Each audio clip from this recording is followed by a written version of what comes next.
तुळजापूर नगर परिषदेसाठी आपण महाविकास आघाडीचे इच्छुक उमेदवार आहात। आपण जनतेसाठी काय सुखसुविधा देणार आहे आणि आपलं तुळजापूर शहरासाठी काय विजन असणार आहे?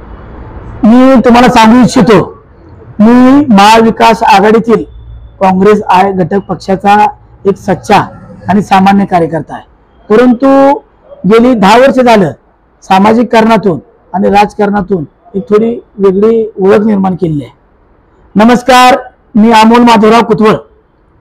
गेली 2001 पासून मी स्वतः HIV एड्स जनजागरण असेल, दुष्काळ पडल्यानंतर पाणी वाटप असेल, 2016च्या दुष्काळामध्ये चारा छावणी असेल, या तुळजापूर शहरातील ज्या जुन्या विहिरी आहेत ते स्वच्छ करण्याचं काम असेल, शिवजयंतीच्या निमित्तानं आरोग्य शिबिर असतील, छत्रपती शिवाजी महाराजांच्या मूर्त्या वाटप असेल, असे अनेक उपक्रम मी सामाजिकरणातून, जनताराजा युवा मंचाच्या माध्यमातून आणि काँग्रेस पक्षाच्या माध्यमातून मी केलेले आहेत। मी जनतेला एक सांगू इच्छितो, गेली 17 ते 18 वर्ष झालं माननीय आमदार यांच्या आधिपत्याखाली या तुळजापूर शहराची नगरपालिका एक हाती सत्ता त्यांच्या हातामध्ये आहे। परंतु गेल्या 18 वर्षामध्ये या तुळजापूर शहराचा विकास झाला का तुळजापूर शहराची अधोगती झाली हे आपण पाहणं गरजेचं आहे। 2008 मध्ये कैलासवासी माजी मुख्यमंत्री आदरणीय विलासरावजी देशमुख साहेब यांच्या मुख्यमंत्री असताना त्यांनी तुळजापूर शहरासाठी 335 कोटी रुपये आपल्याला या विकास प्राधिकरणाला दिले होते।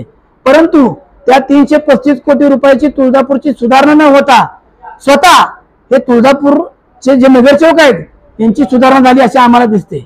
मी तुळजापूर शहरातील नागरिकांना एकच आवाहन करू इच्छितो की तुळजापूर शहरातील होणारा नगराध्यक्ष हा महाविकास आघाडीतील कोणीही जो कोणी आम्ही उमेदवार देऊ त्या उमेदवाराच्या पाठीमागे आपण ठामपणे राहणं गरजेचं आहे। आम्ही देणारा उमेदवार हा सुशिक्षित असेल, आम्ही देणारा उमेदवार हा निर्व्यसनी असेल, आम्ही देणारा उमेदवार हा भ्रष्टाचार न करणारा असेल। मी आपणास सांगू इच्छितो, हा जो तुळजापूरमध्ये येणारा विकास आराखडा आहे, हा विकास आराखडा तुळजापूर शहरासाठी, येणारा भाविकासाठी, येथील व्यापारासाठी आणि इथल्या पुजाऱ्यासाठी योग्यपणे राबवणारा नगराध्यक्ष असणं ही तुमची गरज आहे आणि हे तुळजापूर शहराची गरज आहे। इथल्या तुळजापूरच्या नागरिकांना मी हात जोडून विनंती करतो की आपण सुशिक्षित उमेदवाराला मतदान करून तुळजापूर शहराचं काम करण्यासाठी बसवावं हीच अपेक्षा।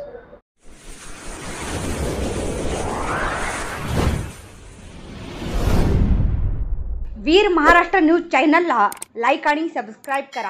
धन्यवाद।